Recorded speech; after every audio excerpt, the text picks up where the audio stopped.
Truyện ngắn, dấu chân ma bí ẩn trong màn đêm. Bạn có tin vào ma quỷ? Câu chuyện, dấu chân ma, sẽ đưa bạn vào hành trình khám phá bí ẩn của một cô bé với những tưởng tượng phong phú và một đêm đầy ám ảnh. Bóng tối bao trùm, tiếng côn trùng rả rích, và những hình ảnh ma quái hiện lên trong tâm trí. Cô bé, với tâm hồn non nớt, đã tưởng tượng ra một con ma đen thui xuất hiện trong chính căn phòng ngủ của mình. Nỗi sợ hãi len lỏi trong từng tế bào, khiến cô bé run rẩy và không dám cử động. Nhưng bí ẩn chưa dừng lại ở đó.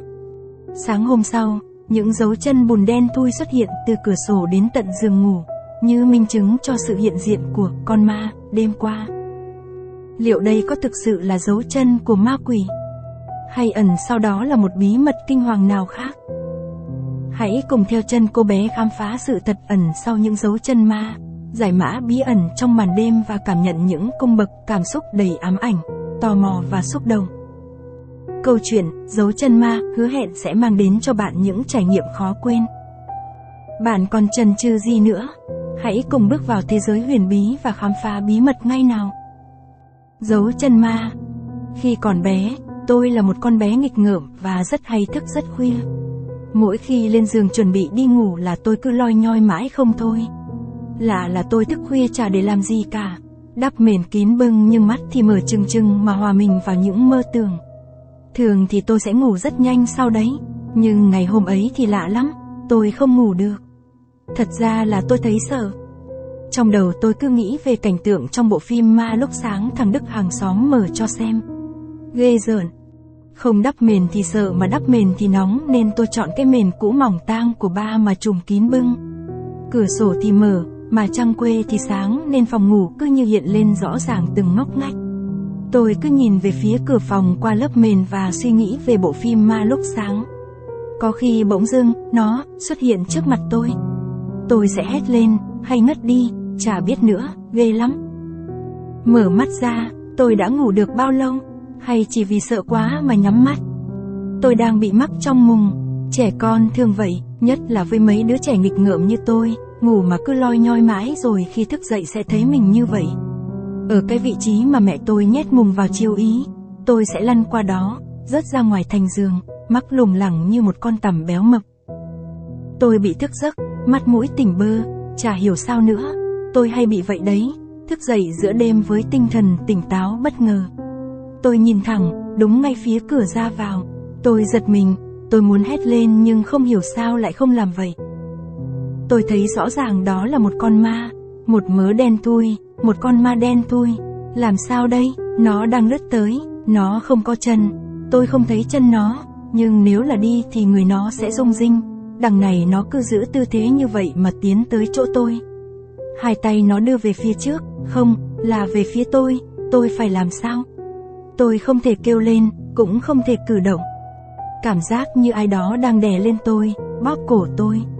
Tôi nhắm tịt mắt, tay chân không cử động được, không làm dấu được nên tôi vội nhẩm kinh trong đầu, tôi theo đạo Thiên Chúa. Tôi quá sợ hãi.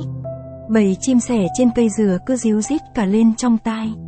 Nắng cũng theo đó mà tràn vào phòng. Tôi thức dậy và nhận ra mình chẳng còn lủng lẳng trong cái mùng nữa. Tôi bất giác nhìn lại cửa phòng, không có gì ở đó, không có cái bóng nào. Thật may quá, thế nhưng tôi vẫn không dám nhúc nhích cho đến khi em tôi tỉnh dậy và đi ra khỏi giường thì tôi mới đi theo. Em tôi đi ra ngoài, đóng cửa phòng cái rầm. Nó vẫn hay làm vậy đấy, nhưng hôm nay tôi lại giật mình với cái hành động đấy của nó. Cái lược trên tay tôi rơi xuống đất. Chưởng người nhặt cái lược, tôi nhìn thấy những vết bùn khô lạ lắm. Đen thui, ngắn cùn. Nó bắt đầu từ cửa phòng, rồi dẫn tới giường tôi. Vậy là con ma lúc tối đã lên đến giường tôi. Tôi ba chân bốn cẳng chạy ra khỏi phòng, thở hổn hển. Tôi thấy thằng Đức đang ở trước cửa nhà và đang bắn bi. Nó vẫn tươi cười. Tôi không muốn nó nói tôi là đồ sợ ma nên tôi không ra khỏi nhà, không gặp nó. Nhà tôi yên tĩnh, cực kỳ yên tĩnh. Tôi không nói gì, không ai nói gì vì chẳng có gì để hỏi cả. Mẹ đi bán, chị đi học. Họ toàn đi những lúc tôi không biết, không thấy. Chỉ có ba tôi ngồi ở bàn máy tính, đọc tin tức và em tôi với giọng ca, trời phú, đang biểu diễn trong nhà vệ sinh. Không sao cả, không có gì cả, không phải ma, Tôi tự nhủ lòng như vậy không biết bao nhiêu lần, nhưng không được, chả hiểu tôi là loại con nít gì nữa. Vẫn biết là sợ ma mà tôi lại có suy nghĩ sẽ gặp phải nó một lần nữa. Vì tôi không hiểu là do tôi ngủ quên hay là có chuyện gì xảy ra mà con ma đó biến mất và tôi được an toàn. Và tôi quyết định đêm nay sẽ rình xem đã có chuyện gì xảy ra với con ma. Sau khi ăn tối, tôi lén lấy của ba một gói cà phê. Tôi pha cà phê đổ vào một chai nhựa rồi cất dưới gối. Vì tôi nghe ba tôi nói uống cà phê có thể làm tôi mất ngủ cả đêm. Tốt, tôi sẽ thức để đợi cái thứ đó xuất hiện, mà có chắc nó sẽ xuất hiện không nhỉ? Đồng hồ điểm 9 giờ, mẹ tôi bắt đầu hối tôi đi ngủ. Tôi cứ nán cho xem hết bộ phim Tây Du Ký rồi mới yên tâm lên giường. Tôi tự tin đi vào phòng, mẹ tắt đèn, xung quanh tối om. Tôi thò tay lấy chai cà phê dưới gối uống ực một hơi hết chai rồi kéo cái mền mỏng tang ấy trùm lên. Cửa sổ vẫn mở, trăng vẫn sáng. Em tôi ôm tôi cứng ngắc. Tôi nằm im, mở mắt chao cháo. Thú thật tôi có sợ. Tôi cũng không dám nhúc nhích. Đêm ở quê yên tĩnh, tôi đã luôn thích thế. Nhưng giờ ai mà quan tâm chứ? Chính cái yên tĩnh đó mới làm không gian trở nên ghê rợn hơn. Tiếng cú đêm, tiếng côn trùng rả rích, tiếng những con chuột chạy trần nhà, chúng làm tôi giật mình không biết bao nhiêu lần. Tôi tự lắp đầy đầu bằng những hình ảnh vui tươi nhưng không được. Hình ảnh về cái thứ đen đúa đêm hôm qua cứ ba qua bay lại trong đầu tôi mãi không thôi. Bừng tỉnh, hầy, tôi mới vừa ngủ quên ư? Sao tôi lại có thể ngủ lúc này chứ? Đúng thật là, tôi nhìn về phía cánh cửa, nó vẫn im lìm, không có gì ở đó. Em tôi cựa mình, tôi cũng theo đó trở mình cho đỡ mỏi. Tôi nhìn cánh cửa, tôi cứ nhìn ở đó. Két, tôi giật mình rõ mạnh. Đó, chính nó, con ma ấy, cái bóng đen ấy, nó đang tiến lại gần. Tôi sợ toát mồ hôi, nó lướt đến giường tôi run bần bật, nó dừng lại ngay cạnh giường. Đèn trong phòng tôi sáng lên, tôi bùng mền và giật mình với thứ trước mặt tôi là mẹ tôi. Mẹ tôi cũng giật mình, trong khi tôi suýt hét lên vì sợ thì mẹ lại ôn tồn. Sweet, em đang ngủ, sao con chưa ngủ? Con mới bị thức, sao mẹ ở đây? Mẹ mới ngủ dậy, tính xuống xem bầy ngủ có mắc mùng không. Với lại mẹ lấy mấy thứ đồ đi bán. Mới có, tôi nhìn đồng hồ, 2 giờ mà đi bán gì mẹ? Đi chứ con, mẹ đi lên núi lên rừng, xa lắc xa lơ phải đi sớm chứ, lo ngủ đi, không thì mai người nó bỗng ra đấy. Dạ, con đi ngủ, mẹ để điện nhé, đừng tắt. Ừ, con ngủ đi, mẹ đi bán. Dạ. Tôi nhìn theo bóng mẹ, mỗi bước mẹ đi, bùn đất trên đôi ủng lại dính lên sàn nhà. Những vệt bùn đen đúa, ngắn cũn. Tôi thật tệ, mẹ mà tôi nghĩ là ma, mẹ dậy sớm, đi bán tận miền núi xa xôi, kiếm tiền lo cho bọn tôi. Lúc đó tôi chẳng nghĩ được gì cả, chỉ thấy thương mẹ và muốn giúp cho mẹ gì đó, nhưng lúc ấy nhỏ quá, chả làm được gì. Tôi nghe tiếng xe mẹ bắt đầu rời khỏi nhà, tôi vẫn không ngủ được, tôi nằm đó đến sáng, tôi lại nghe tiếng chị lục đục chuẩn bị đi học từ 5 giờ sáng. Bà tôi cũng dậy sớm nấu cơm sáng cho chúng tôi. Cho đến bây giờ, khi đã lớn hơn rất nhiều nhưng tôi cũng không thể quên được ngày đó.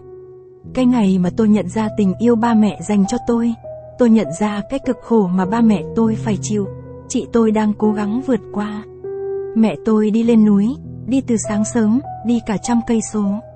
Chị tôi thì đạp xe đạp xuống tận thị xã để học. Bà tôi dậy thật sớm nấu đồ ăn, nấu cơm. Nhưng chẳng ai than vãn, chẳng ai bỏ bê chúng tôi. Mẹ tôi vẫn xem chúng tôi ngủ mỗi đêm, bà vẫn nấu ăn cho chúng tôi mỗi sáng. Chị tôi hàng đêm vẫn thức khuya học bài, vẽ cho tôi những bức tranh manga tôi thích. Chị tôi hay nói cho tôi những điều gì chị tâm đắc, những bài học cuộc sống mà chị gặp phải. Ba mẹ tôi dạy tôi cách sống không tham lam, không ham mê danh vọng, sống thật với đời. Hôm nay mẹ về sớm, tôi chạy vội ra phía trước nhà sách dùng cho mẹ cái giỏ sách, đỡ xe cho mẹ. Tôi thấy mẹ cười, con này, hôm nay lạ thế. Ôi, nụ cười của mẹ sao mà đẹp quá, ngoài kia, trời cao hơn, xanh hơn, và niềm vui trong lòng tôi cũng to lớn hơn. Truyện ngắn, Dấu chân ma, trên là một câu chuyện cực kỳ hấp dẫn và đầy cảm xúc. Mình phải nói rằng, đây là một trong những câu chuyện ma mà mình từng đọc mà khiến mình ám ảnh nhất. Tác giả đã miêu tả rất chi tiết và sống động những hình ảnh ma quái, khiến mình như đang lạc vào thế giới của những hồn ma. Nỗi sợ hãi của cô bé trong câu chuyện cũng được thể hiện rất chân thực, khiến mình cũng cảm thấy rùng mình theo. Nhưng điều khiến mình ấn tượng nhất ở câu chuyện này đó là tình yêu thương vô bờ bến của người mẹ dành cho con. Mẹ của cô bé đã không ngại vất vả, thức khuya dậy sớm để đi bán hàng kiếm tiền cho con. Hình ảnh mẹ của cô bé xuất hiện trong đêm tối với những dấu chân bùn đen thui khiến mình cảm động vô cùng.